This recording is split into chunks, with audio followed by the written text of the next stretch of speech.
بسم الله والحمد لله والصلاة والسلام على رسول الله وعلى آله وصحبه وسلم. اللهم علمنا ما ينفعنا وانفعنا بما علمتنا وزدنا علما رب العالمين. اللهم أعنا على ذكرك وشكرك وحسن عبادتك. So by the grace and the will of Allah Azza wa Jal, after finishing the introduction of the book This is Love, we begin inshaAllah with today's lecture, the first hadith. And we ask Allah Azza wa Jal to facilitate and give us ease and give us barakah and benefit us with what we are learning and enable us to absorb it and to apply it and to transmit it and may it be something beneficial in our lives. So the first hadith is where the Messenger sallallahu alayhi wa sallam said, and by the way, the book is available outside for both males and females, inshallah. So in case you want to follow, and I do recommend that you do that you follow, because it's easier to pay attention, concentrate, take notes. And taking notes, by the way, is really important. I mean, it's important to listen, but at the same time, when you take notes, you will remember and you will stay engaged, and you'll be able to ask questions, inshallah. So the first hadith is where Rasulullah sallallahu alayhi wa sallam said, ثَلَاثٌ مَنْ كُنَّ فِيهِ وَجَدَ حَلَاوَةَ الْإِيمَانِ. There are three that if they are available in someone, by that they will find the sweetness of Iman. The first is أَن يَكُونَ اللَّهُ وَرَسُولُهُ أَحَبَّ إِلَيْهِ مِمَّا سِوَاهُمَا. That Allah and His Messenger are more beloved to them than anything and anyone else. وَأَن يُحِبَّ الْمَرْءَ لَا يُحِبُّهُ إِلَّا لِلَّهِ. And that he would love someone only for the sake of Allah. وَأَن يَكْرَهَ أَن يَعُودَ فِي الْكُفْرِ بَعْدَ إِنْ أَنْقَذَهُ اللَّهُ مِنْهُ كَمَا يَكْرَهُ أَن يُقْذَفَ فِي النَّارِ. And that he would hate to go back to disbelief after Allah had saved him from it, as he would hate to be thrown in the fire.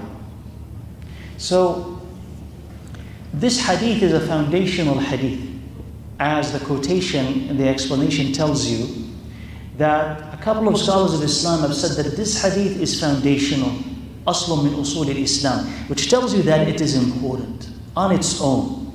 And it's important for our purposes because it encapsulates, what do we want to say?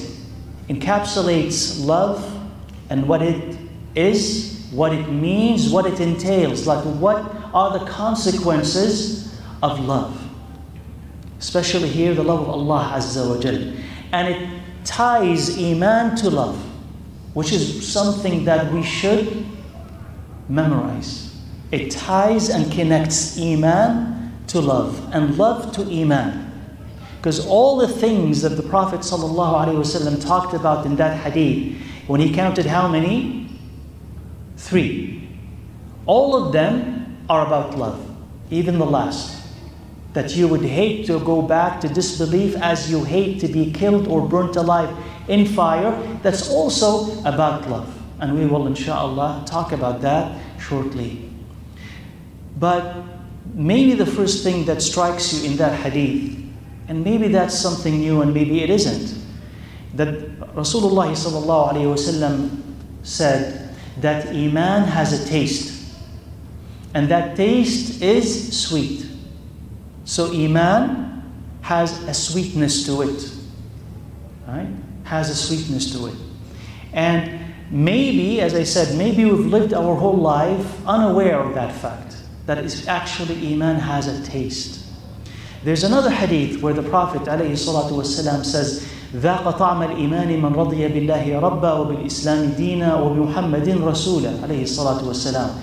He says he had tasted that Iman if he is or she is content with Allah as a Rabb, as the creator, provider and sustainer, and with Islam as a religion and Muhammad as a messenger. He says if you have that contentment in your heart with regards to Allah Azza wa Jal, meaning you're happy with Allah in His decrees and His commands, you're happy, you don't object, you're not unsatisfied. So if you're happy with Allah, happy with Islam, right? You believe that it is the best, and you submit to it. Whether you understand the particulars at that moment or not, but you believe that it come to you from the all-wise and all-knowledgeable. You submit and surrender to it willingly, happily. This is rida. And the third one, rida, happiness, contentment with Muhammad alayhi salatu wasalam as a messenger. You see him as the best model and the best teacher. You follow his sunnah and you take it and you avoid anything that would take you away from it. It says, if you have that in your heart, then you've tasted Iman. And in our hadith, if you have the loves that the Prophet ﷺ talked about, you will taste the sweetness of Iman. So this tells you that Iman should have a taste, should have a consequence. You should feel it. And that should be an objective for all of us. It's not simply, I believe, I have Iman, but you have to feel it and taste it and enjoy it just like you enjoy food and even more. If you ask yourself why you eat, you probably will come back with the answer of, I eat for a couple of reasons. One is to satisfy my hunger, nourishing the body. But also we eat for enjoyment. Whether you find or you eat something that you like and you eat it or continue to eat it because of the taste. So when Iman has a sweet taste, it would ask you to get more and more of it because you crave it, you want it. You feel the consequence of your Iman. And that's the sweetness of it. Now, this love and this rida, contentment and happiness with Allah Azza wa Jal, is primarily a worship of the heart.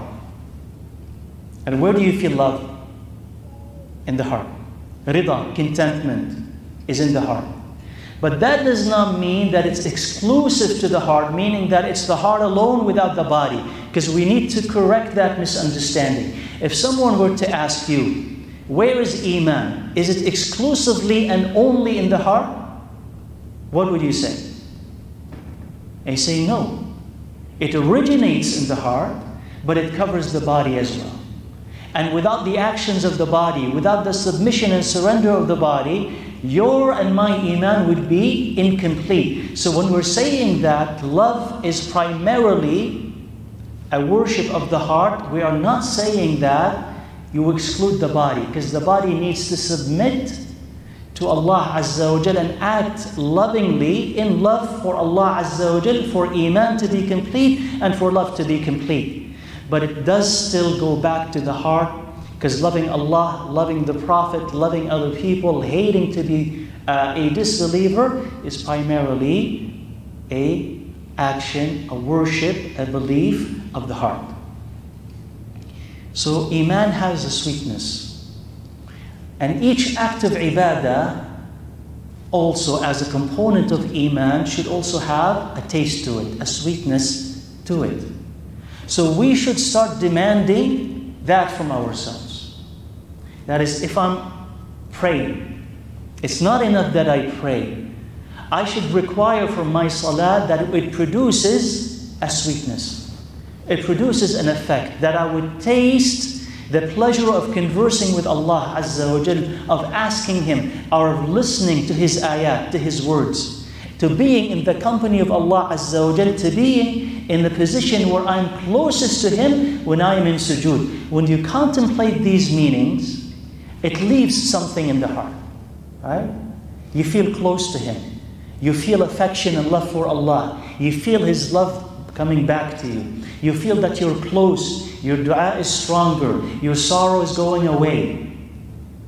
You have greater trust in Him, greater reliance on Him. The anxiety of the world starts to disappear. All of these things are the effect of an increase in Iman and the effect of a ibadah that was cognizant of Allah, aware of Allah Azza wa Jal, and demanding that from the ibadah itself.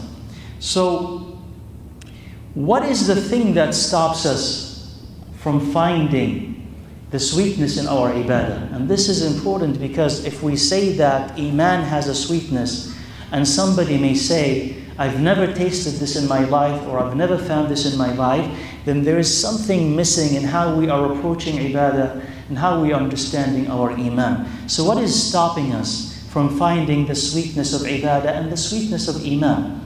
Well, few things. One is that we're not aware that that is something that we should seek.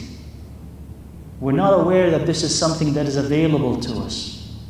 So basically, we treat ibadah as something that is a part of our life, but doesn't influence the rest of our life. It's time for salah, I go and I pray, and once I finish the salah, I disconnect from it and I start doing other things. So it doesn't kind of cross over into the rest of my affairs, daily affairs. So I'm not asking this from my salah, so I'm not getting that from it. Just like the Quran. If you are reading the Quran without seeking guidance from it, you're not going to get the guidance that you need from it. Because you simply what? You are reading it as a repetitive surah that you read, and that has barakah, and that has benefit, and that has protection. But for you to gain guidance from the Quran, you should look for it. And if you look for it, Allah gives it to you. If you're looking for lessons, Allah teaches you. If you're thinking about something else while you are reading the Quran, you don't get the benefit of the Quran's lessons. Right? So we don't know about it, so we're not seeking it from our salah, our fasting, our zakah, and what have you. Also, we look at worship as a chore, not as an act that's supposed to produce something, meaning that it's a burden. Let me be done with it as quickly as I can, finish it like an undesirable act that has to be done. So I'm doing it, but once I'm done with it, I'm glad that it's done, and now I have an opportunity to do what I really like. So when our love is somewhere else but not with the ibadah, ask yourself, how can I find its sweetness? Right? Because I'm loving something else. And you think about it, it's just simply, what is the thing that gives you joy every day? What is the thing that is giving you joy now? Or maybe you're planning after this lecture, I'm going to go do this and that's going to make me happy. See, because you're connected to it emotionally, you are waiting for it and you expect it to give you something. So if you are disconnected from the salah, you look at it as an obligation and as a burden, it doesn't really have the opportunity to give you much. So we have to change perspective. Also because the hearts may not be ready to get the effect of the ibadah. Because the heart could be weak, sinful. Because of its sins and attachments, it's diseased, right? Meaning sick. Not dead, but sick. Right? And its love for the dunya keeps it attracted to the dunya. So the example that they give is a sick person whom you present to them their favorite food, and they say, I can't even stomach this or smell it, I'm going to throw up. Take it away. Is the problem with the food or with the person who cannot tolerate what otherwise, when he was healthy, he would crave? It's your ability to process. Right? It's your ability to experience that determines that this could be really fully wholesome and good. Salah, Quran. But some people can't wait to finish their salah, can't wait to finish their portion of the Quran. Or if you ask them to read the Quran, it'd be like placing a mountain on their shoulders. So why is that? Because the heart is not there. Whereas if you ask them to do something worldly, they would do it, and willingly. If you ask them, hey, go make money, they would do it. Go watch a movie, they will do it. Go out and have fun, they'll do it. Why? Simple. There's no mystery here. Your heart is there and it enjoys it. But your heart is not with the Quran, not with the Sunnah. So why is it I'm trying? Well, because there is sin. And the sin cripples, keeps you tied up. You're not free. So you need to let go of those sins and ask Allah for forgiveness, for the heart to be strong enough to be able to transcend and absorb the message of Allah Azza wa Jal, absorb the benefits of salah, fasting, this, and so on and so on. Or also, you're not patient enough.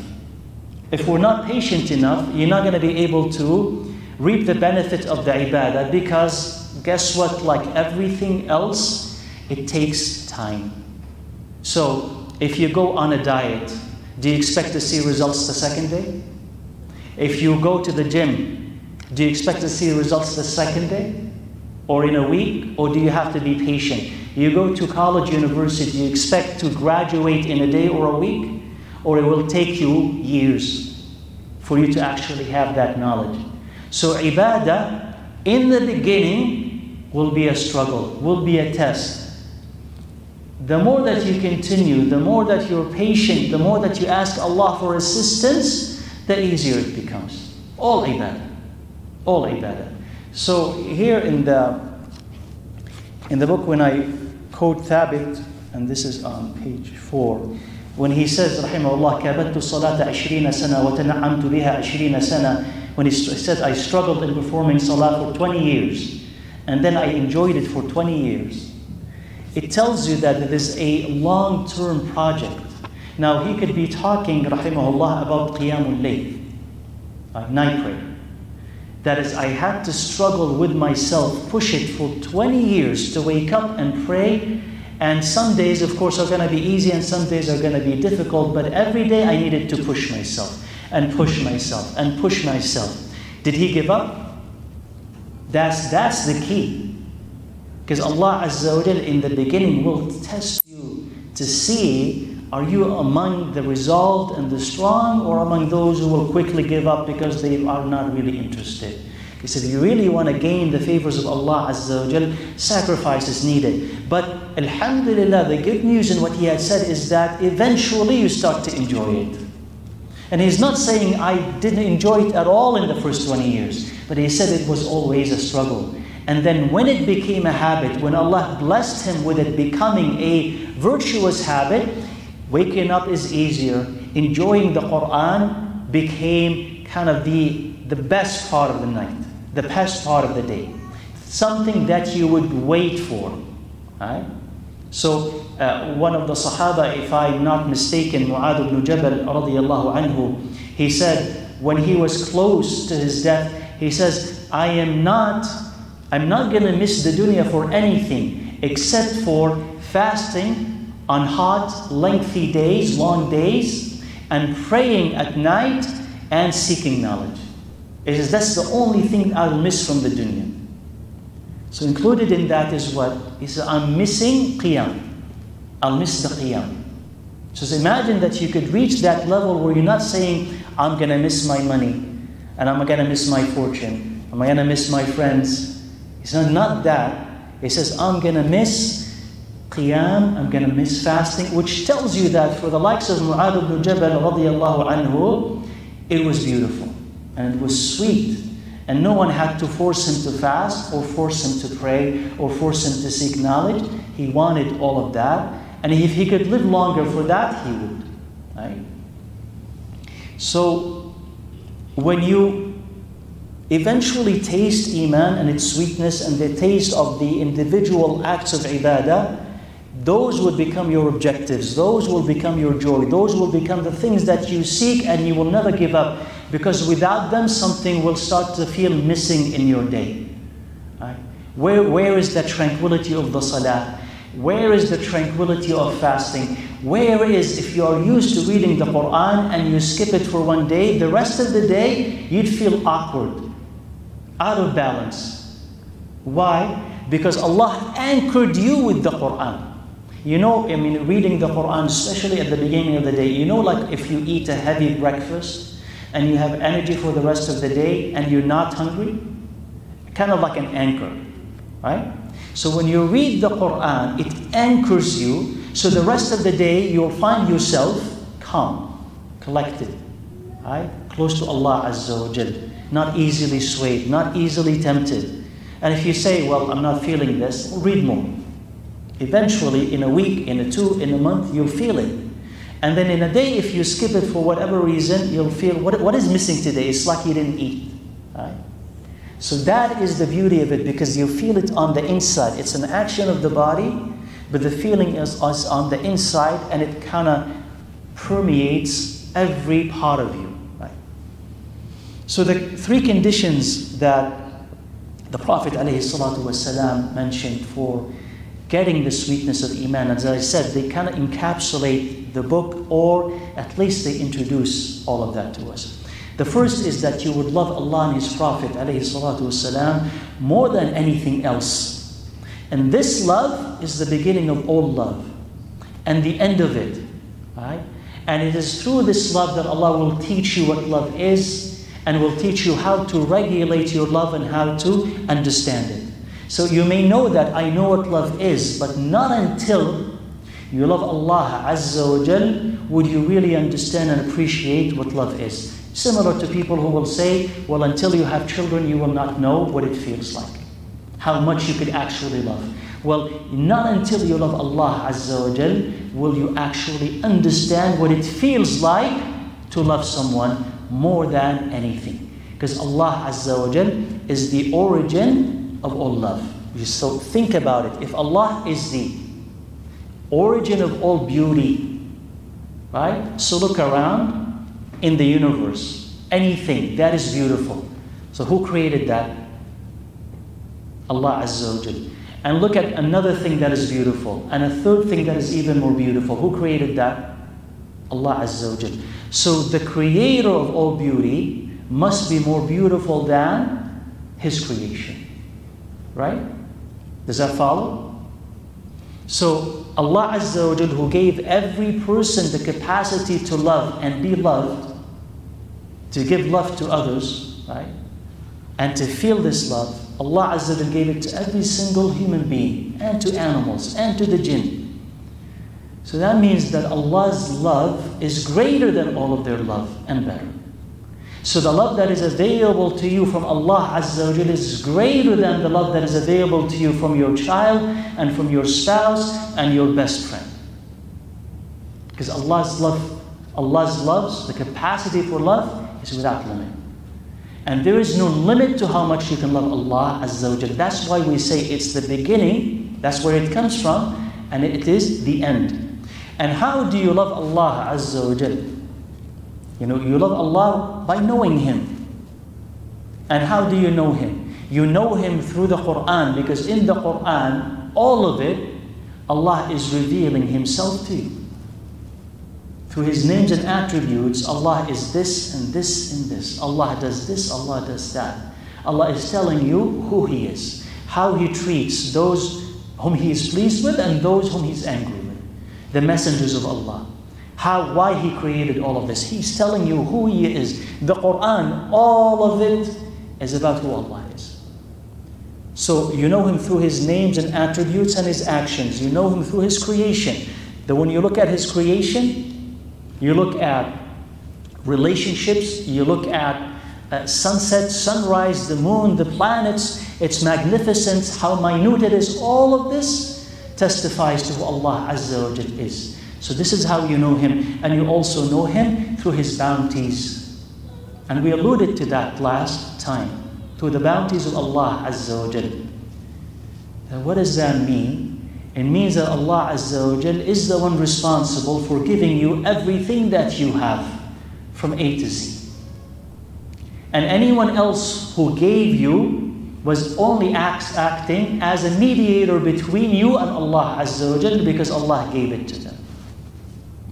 Allah created them, Allah gave them the ability to give and the desire to give to you. Otherwise, they wouldn't. Right? The love of your parents, the love of your children, the love of your spouse, who created that and made them love you? Allah Azza wa Jal. So all the bounties that are coming your way come from Allah Azza wa Jal. That's why, by the way, when you learn these things, you also learn not to hope from anybody except Allah.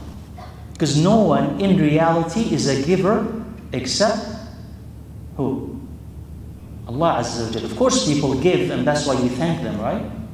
And when somebody gives you something, you're supposed to thank them. And of course they're involved in that giving. They're responsible for it. Allah will reward them for it in the dunya or in the akhirah or both. But in reality, if you look beyond, you understand that Allah Azza wa Jal facilitated that. And you understand that if you want to hope from someone or if you want to fear someone, don't fear except Allah Azza wa Jal, because no one has the power to harm you except who? Allah. And no one has the power to benefit you except who? Allah. So you don't need to hope from your friend or hope from an employer or hope from a president or a king or any powerful person. In fact, when you look at them like that, you would be their equal because you understand that they have no power. That's what we say, La hawla wa la quwwata illa billah. That is, you have no power, Allah Azza wa Jal has all the power. So, love, and this is what Ibn Taymiyyah rahimahullah, that quotation there from Ibn Taymiyyah rahimahullah, he says, you could love Allah Azza wa Jal because of the things that He had given you. And that is typically the way that you start loving Allah Azza wa Jal. Because this is, as a child, this is what you learn. My parents gave me, my teacher gave me, my friends gave me, I like them because of what they gave me. So that's absolutely natural. And he calls this the love of the masses. هذا حب العامة. Meaning, most everybody, when they love Allah Azza wa Jal, they love Him because of that, because of the bounties. But he says, if you stop at that level, okay, you've only loved yourself. And he says that that's not necessarily bad, but you're really only loving the gifts, right?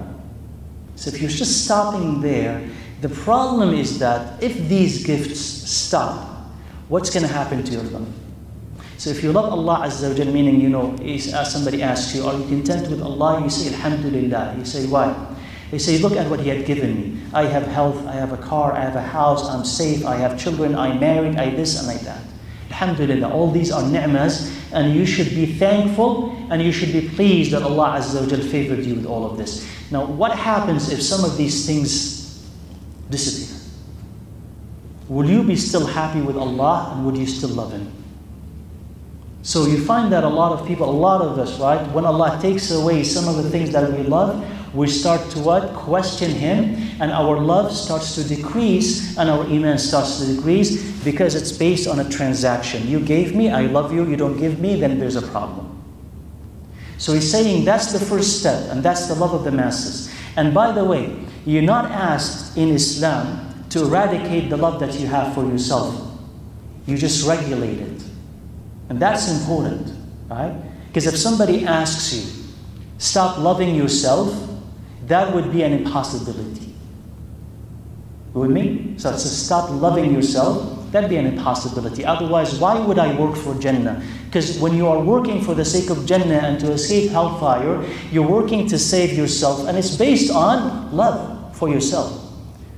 So we're not asked to stop loving ourselves, and that's important because it does affect your ibadah and how you see your relationship with Allah Azza wa Jal. So he says, love of the masses is sufficient up to a degree, but there's what? The love of the select, hubbul khassa. And this is loving Allah Azza wa Jal because of His perfection, because of His excellence, because of who He is. Because now you get to know Him through His names and attributes. He is Ar-Rahman Ar-Rahim. You love Him because of His rahmah that He had showed you, but because He has so much rahmah for everybody. That Allah Azza wa Jal is all forgiving, so you love that in Him subhanahu wa ta'ala. Because Allah is so wise and so knowledgeable, so that attracts you to Him.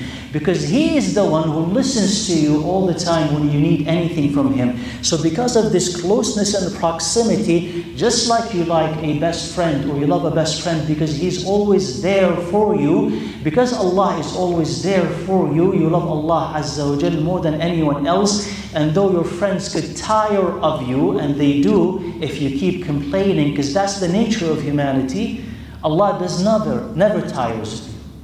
And you could complain to Allah about the same problem over and over and over, and He listens.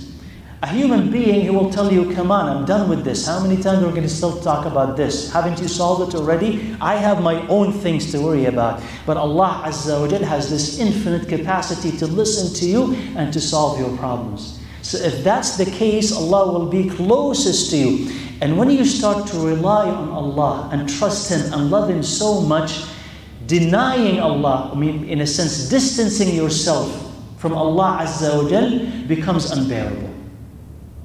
Just like a person today who is so attached to their phone and somebody tells them, give me your phone. They say, I'll die without this. That's how I live. Right? Every minute of every day, that's how I communicate. Or he tells you, stay without your spouse, stay without your child, stay without your parents. He says, no, I love them so much, my life is incomplete without them. So our attachment to Allah Azza wa Jal could be such that if there's distance or somebody wants to put distance between us and Allah Azza wa Jal, that will kill us. Because who am I going to talk to? Who am I going to complain to, rely on, ask for guidance? Just feel His proximity and nearness. If I can't read the Quran, then what assurances do I have? What comfort can I bring to my heart? What things can I say to myself to feel better? So that distance from Allah and from His words becomes unbearable, that you always have to be in the company of Allah. You always have to be remembering Allah Azza wa Jalla with Subhanallah, Walhamdulillah, La ilaha illallah, because you say, without it my heart can't live. It's completely agitated. And by the way, that is not weakness. If you discover that, that's not weakness. Because if you're not doing this, you're doing something else, but you're not aware of it.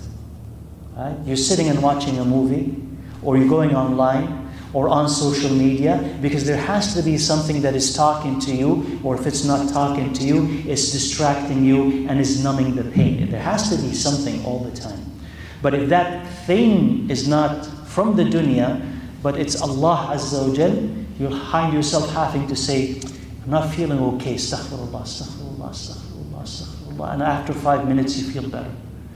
And that's because you brought Allah Azza wa Jal into your heart and into your surroundings. So that tells you how much you need Allah subhanahu wa ta'ala. So, let me see that quotation on page 8. Now, so here the Noon, rahimahullah, he says, Dalailu ahli al-mahabba, kind of the marks of the people who love Allah Azza wa Jal, that they do not find peace except with Allah.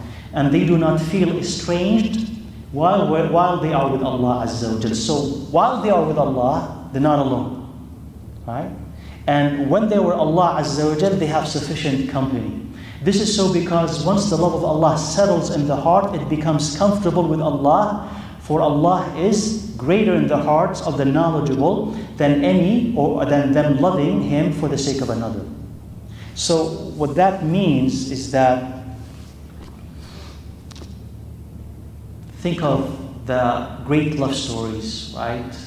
That people have written poems about, Majnoon Layla or Kuthayr Azza or anything like that, where if this person is with his beloved, he could spend hours with her, talking to her, and he'd be unaware of the passage of time. This is not make-believe, this is actually true. And he would not need any other company except her company, and any other words except her words. Now that's, of course, when it comes to human love, is exaggerated, but it does actually take place. But it's inflated, and it's really not healthy. But the fact that it happens tells you that if it can happen with a human being, it can happen with Allah Azza wa Jal, right? You with me? Anyone objects to what I'm saying so far? Okay. طيب. So that tells you that you could actually spend time with Allah Azza wa Jal and you wouldn't need anyone else or anything else. Because Allah is so big and so fulfilling that you don't need anyone else or anything else. And nothing else can take His place, because everything else is smaller. And what they can give is limited. But Allah Azza wa Jal, what He can give, His promises are complete and eternal. Right? And two things, inshallah, one thing, inshallah, to say before we leave here, discussing the love of Allah Azza wa Jal for tonight. The love of Allah Azza wa Jal also can be divided into two levels, one that is an obligation and one that is recommended. The obligation is that you love Allah Azza wa Jal enough for you to perform His commands and stay away from the haram and be patient with afflictions. That's the minimum. So when we falter in ibadah, or we commit sins, or we object to Allah's commands and decrees, there is something wrong with our love. Right? We favored something else instead of Allah Azza wa Jal. That's why typically people sin. Why we sin? Because at that moment, you loved something more than Allah.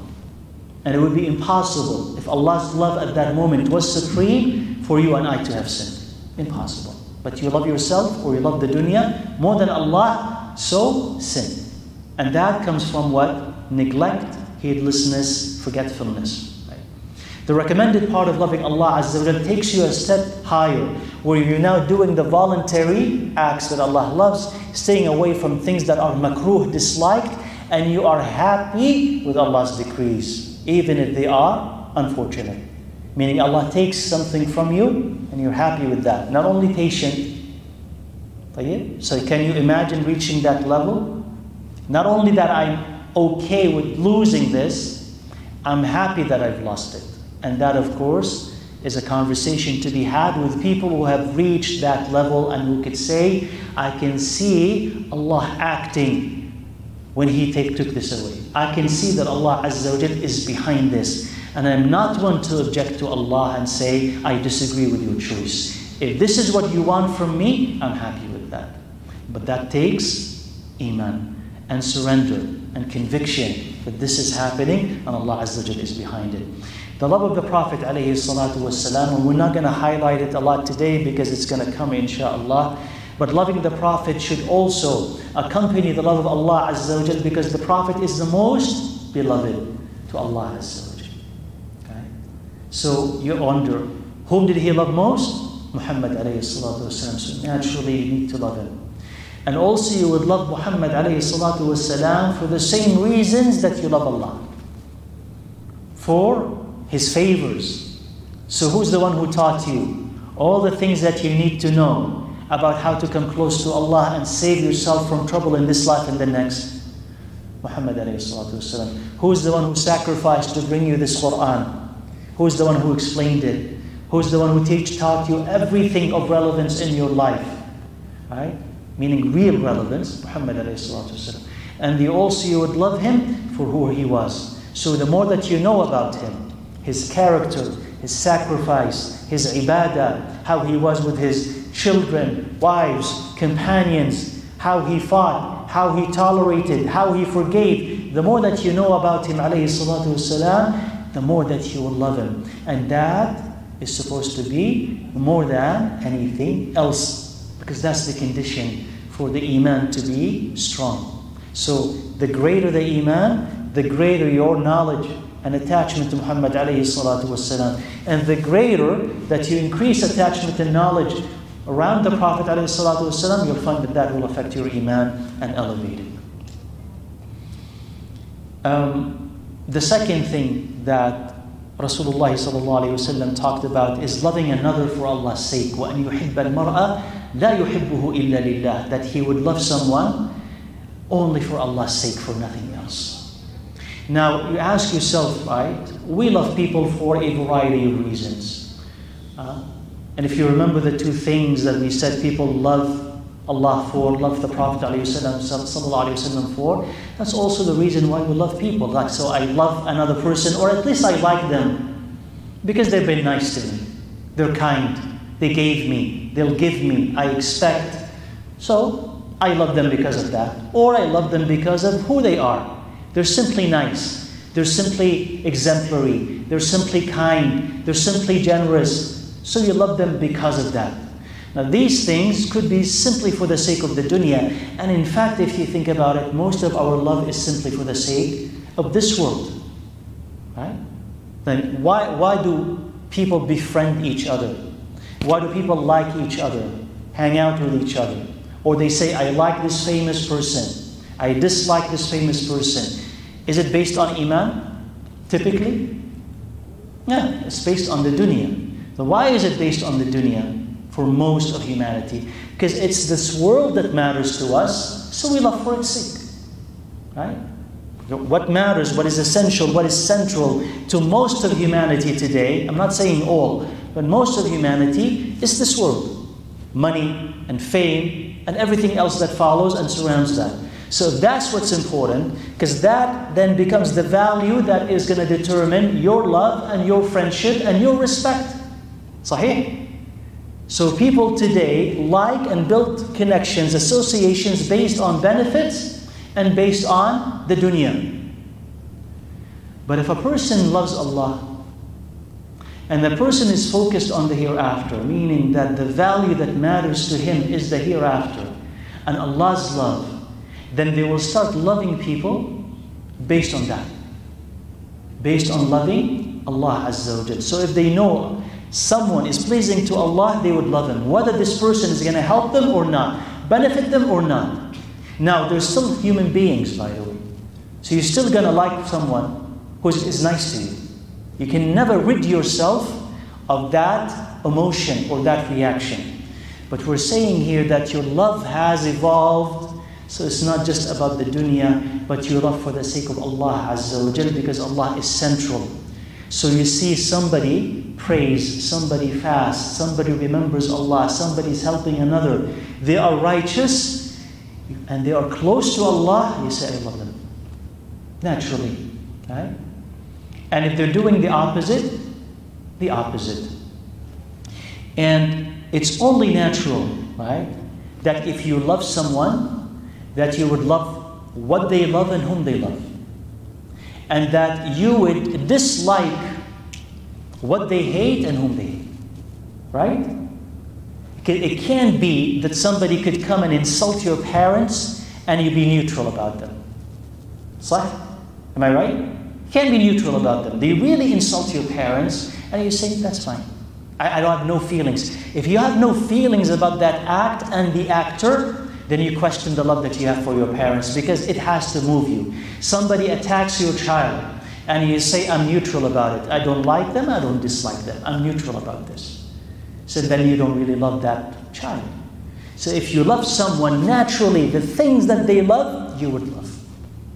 The things that make them happy, you would love those. Even they don't make you happy yourself. It's not your favorite food. It's not your favorite toy. It's not your favorite activity. But I can see how happy it makes you. So that makes me like it because I like you. Right? So if that connection with Allah Azza wa Jal is exactly the same. Allah loves this and I'm not going to love it. Like my whole life is supposed to be about loving Allah Azza wa Jal. And Allah loves this and I'm going to be neutral about it. Or Allah hates this and I'm going to be neutral about it. It can't be. So the more that you're upset with Allah when Allah is angry, the more that there is a sign that your Iman is alive and well. How could this happen when Allah is angry? That's why Muhammad alayhi salatu wasalam, right, if you know from his seerah, he would not avenge himself. Like if you insult him, right, he wouldn't be angry. You cannot get him angry that way. Personal injury. Yani, oh Muhammad, pay me back my money. You Banu al-Muttalib, you're miserly people. He's insulting him and his family, right? He doesn't become angry because of this. So fine, we'll pay you. But upset Allah Azza wa Jal, violate His commands in front of Him and you'll see how He acts. It's different. His face becomes red. Not because you insulted me, we're the opposite. If you insult me, my face becomes red. How dare you say this about me? If you insult Allah Azza wa Jal, what do we say? Yeah, to be patient, take it easy with them, maybe this and maybe that. And this is not a call for you to be impulsive and abusive and all of this. Be patient, but I'm telling you the reaction tells you a lot. And about how much love we have for ourselves versus the love that we have for Allah. And we don't become angry for Him, but we become angry for ourselves. So, if our love for what Allah loves is weak, it tells us that the love of Allah that we have is weak. And if our love for Allah, for whom Allah loves is weak, it tells us also that our Iman is weak. So it's a necessary consequence, a necessary connection. And that's why the Prophet ﷺ said, once you have one, you really have to move to the next one. Unless you have that, you cannot have complete love. And yeah, a couple of quotes here I think we should just quickly go over. So one of them, this is really nice, so I don't want to leave before actually including it. So Amr ibn Abd al-Qais, he says that I loved Allah Azza wa Jal such a love that had eased every affliction for me and made me content with anything that Allah Azza wa Jal decrees. So I do not care, as long as I love Him, what the morning or the night brings.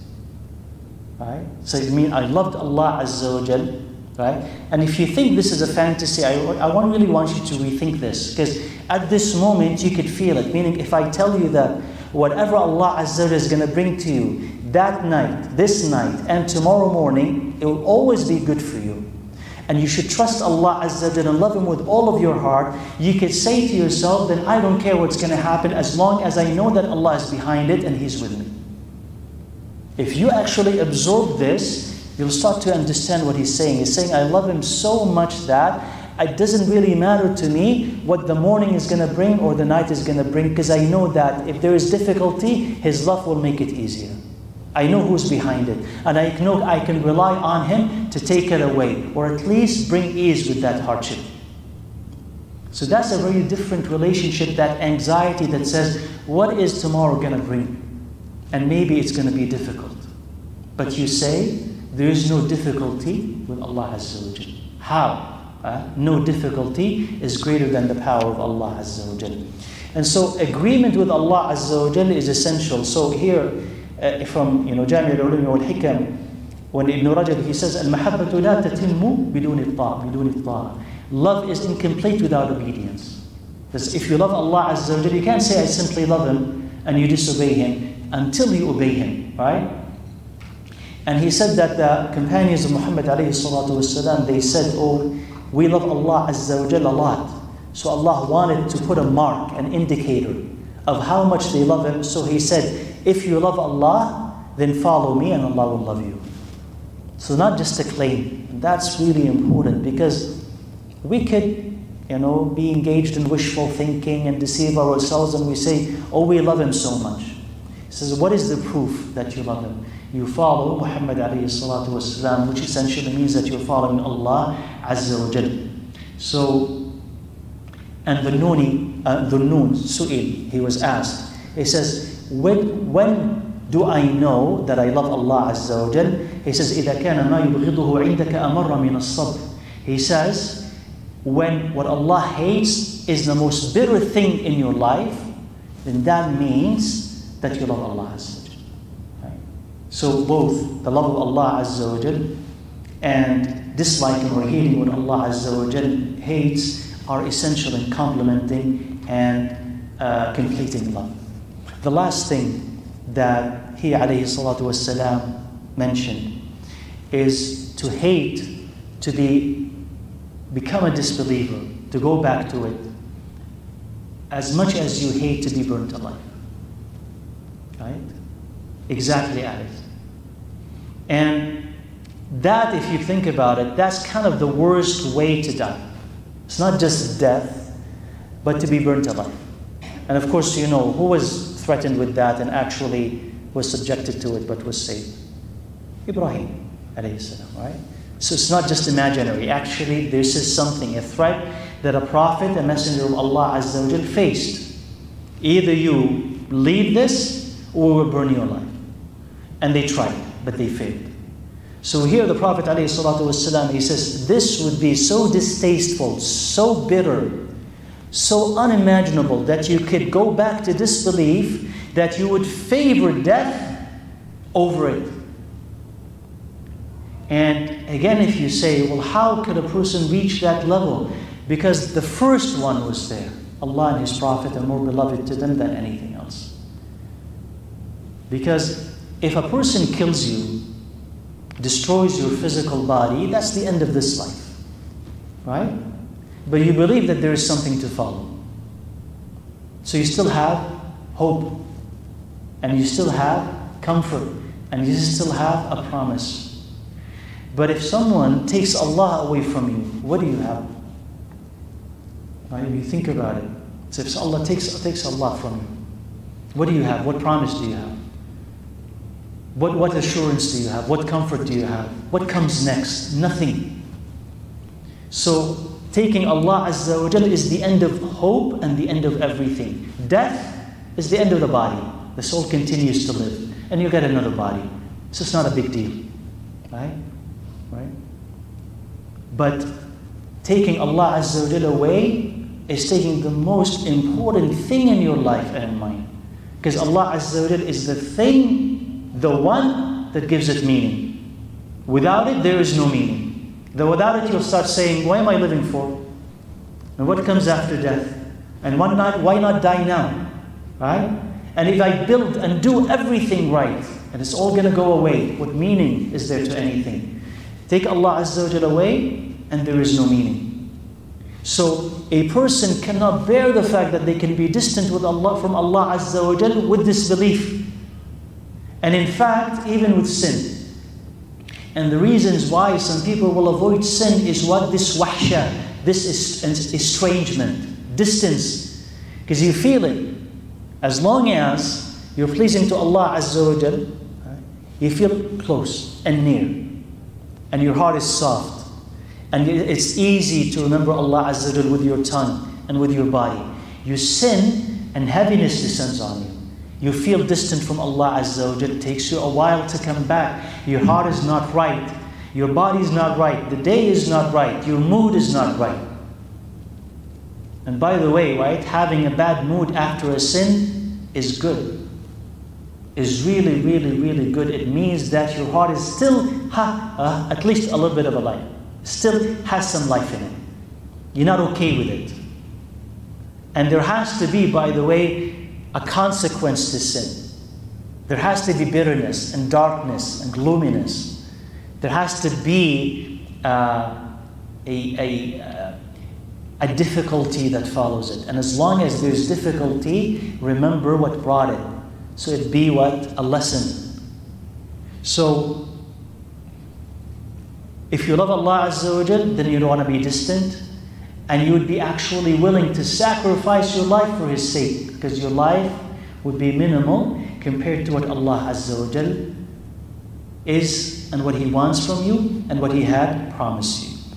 And you can see that in the story of Yusuf alayhi salam. That's, I quote that ayah at the end of the chapter when he said alayhi salatu wassalam, Rabbi sijnu ahabbu ilayya mimma yad'unani ilayhi. He says, Ya Allah, imprisonment, the jail, is more beloved to me than what they're asking me to do. Right? So think about it. That Yusuf alayhi salam, put aside that he's a prophet for now. He's still a human being, right? So Yusuf alayhi salam was young, was a bachelor, so he is not married. And so he's being asked to commit zina. And with that come all the perks that will follow from appeasing and pleasing that woman, because she has power and she has money. So if he commits this, he's naturally, as a man, is inclined to it. And also he gets all the benefits. As I said, doors will open, he'll have power, he'll have money, he'll have authority. So all of that he leaves aside. And he says, being in prison is more beloved to me. So I ask you about the sacrifice, and this is not a 5-star prison, not a prison in a Western country. This is a prison where people get punished for it thousands of years ago. So you can imagine how terrible that location is, and how terrible the food is, and how terrible the care is. That is a place to be punished. So imagine he says, I love this more than that. What resides in his heart, alayhi salatu wassalam, for him to say, I genuinely love this more than that sin? Okay. Or the people of the ditch, right, whom they were offered, either you disbelieve or we'll burn you alive. And the woman was carrying her child and she hesitated because of her infant, because of how much love she has for him. And then he spoke, Allah made him speak, and he said, O mother, you're upon the truth, proceed, meaning jump. Because if you destroy this body, you just only destroy a body. But if you lose your Iman, you cannot retrieve it. So this is the hadith of the Prophet ﷺ, and that is the conclusion of it. And we'll see, inshallah, if you have questions, because I imagine we have time. We started a little bit late, so let me know, inshallah, if you have any questions.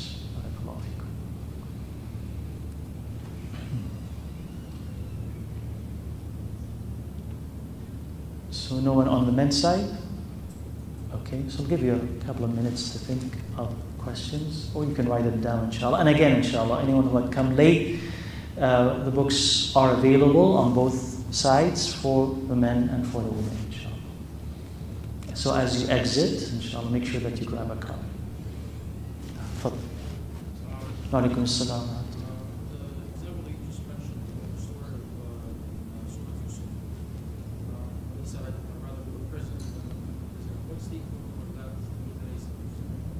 What's the equivalent of Yusuf saying that I would prefer to be in jail rather than commit that sin? What's the equivalent of it? So, any sin that calls you away from Allah Azza wa Jal, right? And you crave it, you want it, you have a desire to commit it, and you say, A'udhu Billah, okay? Or Ma'ad Allah, exactly as he said, may Allah protect me. I will not do this to upset Allah Azza wa Jal, and I prefer to be in hardship rather than commit this thing. Any such sin, no. The hardship part is the example. What's the equivalent of hardship? Well, I mean, it's general, right? So I cannot specify it. So it could be a job that is haram and living on limited means until you find a halal job.